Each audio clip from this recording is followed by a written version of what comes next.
네, 시청자 여러분 안녕하십니까? LG 헬로비전 목포무한 오픈 스튜디오에서 인사드립니다. 신개념 오픈 토크의 김혜주입니다. 네, 또 오늘은 어떤 새로운 분 모실지 기대가 되는데요. 바로 한번 만나보겠습니다. 안녕하세요. 네, 안녕하세요. 네, 먼저 시청자분들께 인사 부탁드릴게요. 네, 안녕하세요. 포도책방의 포도대장 조반장입니다. 반갑습니다.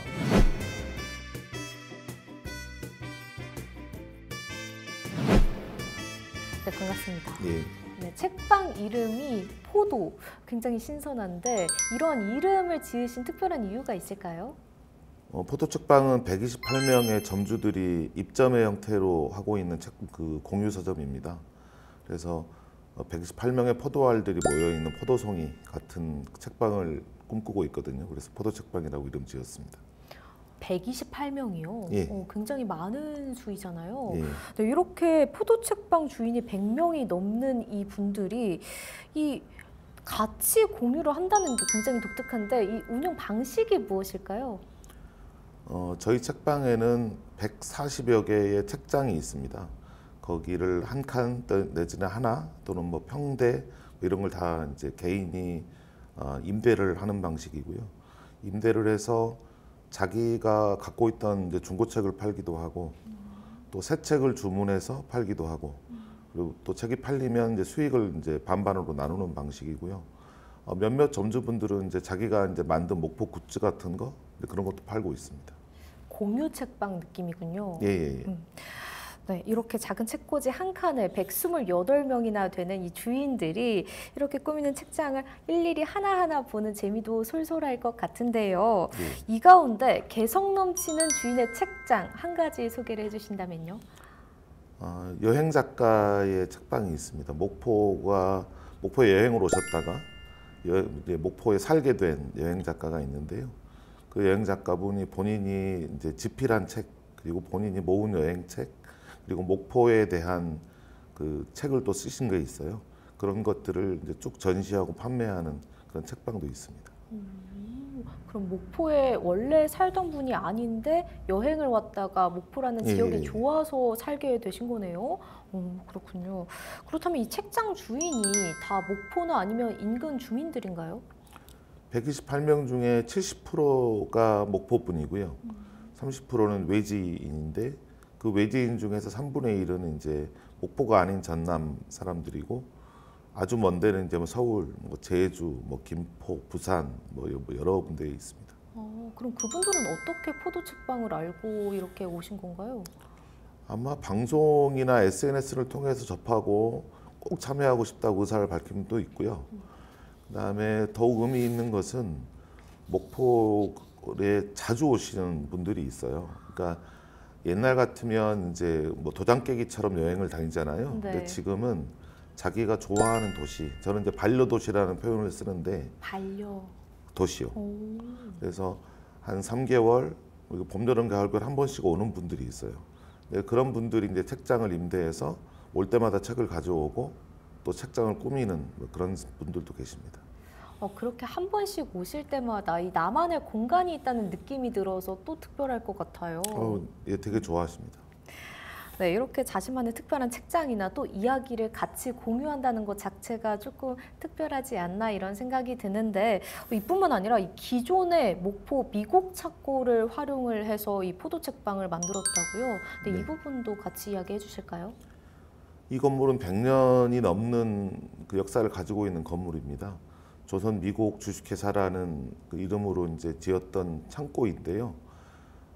일제 시대에 그러니까 쌀을 수탈하기 위해서 만든 그러니까 동양척식 주식회사 같은 느낌의 그냥 조선 미곡 주식회사를 만들었고요. 여기에 된 쌀을 보관했다가 이제 일본으로 싣고 가거나 뭐 군량미로 쓰는 그런 창고였습니다. 책방치고는 아무래도 공간이 조금 넓다라는 생각이 드는데 네네. 어떻게 활용을 하시나요? 지금 한 65평 정도 실평수가 나오는 것 같아요. 그래서 거기에 뭐 원형 서가도 있고, 그다음에 이제 북토크 할 수 있는 공간도 있고, 또 책을 읽을 수 있는 그리고 책 모임이나 뭐 책 읽기 모임 같은 거 할 수 있는 그런 공간도 있고, 약간이지만 전시 공간도 있습니다. 그렇다면 그 방금 전에 이제 공간 활용을 하는 데 있어서 뭐 북토크라던가 이런 공간이 있다고 말씀을 하셨는데 뭐 따로 예약을 해야 하는 건가요? 점주들에 한해서는 이제 거의 이제 쓰시라고 하는데요. 그래도 시간이 겹치면 안 되니까 뭐 예약은 받고 있습니다. 네. 네, 이렇게 어떻게 보면 이게 공유 책방이다 보니까 모두가 주인이다 이렇게 네네. 볼 수도 있는데요. 포도 책방을 기획하게 된 배경이 무엇인가요? 제가 고등학교까지 목포에서 나오고 서울 생활을 한 7년 정도 했어요. 그래서 이제 은퇴를 앞두고 이제 고향에 내려가면 뭘 할까 이렇게 고민하다가 어렸을 때부터 하여튼 서점을 나이 들면 해보고 싶다라는 생각을 했었거든요. 근데 서점을 하려고 막상 하려고 보니까 나이가 들어서 제가 좋아하는 책만 잔뜩 모여 있는 서점이 될 것 같은 거예요. 뭐 그런 뭐 나만의 뭐 서재 겸 독립 서점을 할 수 있는데 원래 서점의 가장 큰 특징은 다양성을 확보하는 거잖아요.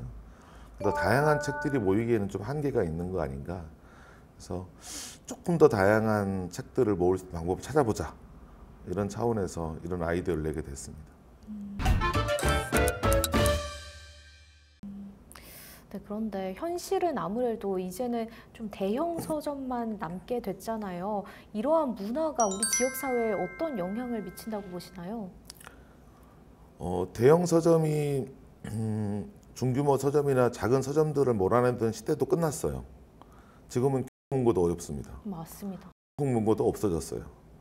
그래 이제 그런 식으로 본다면 이제는 서점이 앞으로 지역 사회에서 책을 사고 파는 곳이 아니라 좀 다른 공간으로 태어나야 되지 않을까 이런 생각을 좀 하고 있습니다.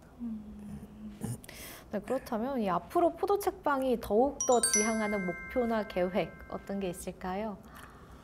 포도 책방은 아까도 잠깐 말씀드렸지만 이제 책을 사고 파는 서점이라기보다는 지역의 커뮤니티 플랫폼 또는 문화사랑방 뭐 이런 정도 역할을 해야 된다고 봅니다. 저희가 준비하고 있는 것은 저희 점주들이 되게 다양하거든요. 뭐 호남 생물권 자원관의 뭐 관장님도 계시고 또 해남의 뭐 도서관 관장님도 계시고 또 10대 학생도 있고 대학생도 있고 굉장히 여러 종류의 사람들이 있어요. 뭐 채식주의자부터 뭐 이렇게 그런 분들하고 같이 하는 프로그램들을 많이 기획하고 있어요. 그래서 새 박사님하고는 이제 새 탐조하는 나들이를 한다거나 또 채식 또 책만 갖다 놓으신 분이 있거든요. 그분하고는 이제 채식 레시피 교실을 연다거나 뭐 이런 다양한 프로그램들을 이제 하는 그러니까 어떻게 보면 옛날에는 그걸 뭐 백화점 문화센터나 뭐 주민자치센터에서 했는데 지금은 책방이라는 공간을 통해서 모든 세상의 주제는 다 책이 있기 마련이잖아요. 그래서 그 책을 바탕으로 해서 그런 모임들을 만들어가는 그래서 좀 주민들의 놀이터이자 그런 커뮤니티 공간이 되기를 바라고 있습니다. 네, 지금까지 이제 책방 이야기를 했는데 이제 마지막으로 이제 목포에 내려오셨잖아요. 고향으로 네네. 내려오셨는데 제 2의 인생을 사시는 우리 조 반장님의 앞으로의 계획은 무엇이 있을까요? 저는 원래는 건축 설계를 하는 사람이었어요. 그러다가 이제 도시 기획이나 도시 정책을 하면서 이제 서울 자리를 했는데요. 갈수록 이제 뭐 지방 소멸, 뭐 인구 절벽 이런 얘기 많이 나오잖아요. 그래서 지금 어려워지고 있는 이제 지방의 현실에서 저희가 이제 이제 서울에서 했던 경험들 그리고 이제 건축가로서 기획자로서 했던 경험들을 고향에서 어떻게 좀 더 재밌게 살아볼까? 일단 나부터 재밌어야 되고 주변 분들하고 같이 좀 더 남은 인생을 즐겁게 살기 위한 또 다른 차원의 기획자로 살 것 같습니다. 네, 반장님 오늘 나와주셔서 감사합니다. 네, 고맙습니다. 네, 오늘 조경민 반장과 함께 이야기 나눠봤는데요. 네, 갑자기 날씨가 많이 무더워졌습니다. 뜨거운 무더위 피해서 우리 포도 책방 오셔서 같이 즐겨보시는 건 어떨까요? 오늘 오픈 토크는 여기서 마치겠습니다. 함께 해주신 여러분 고맙습니다.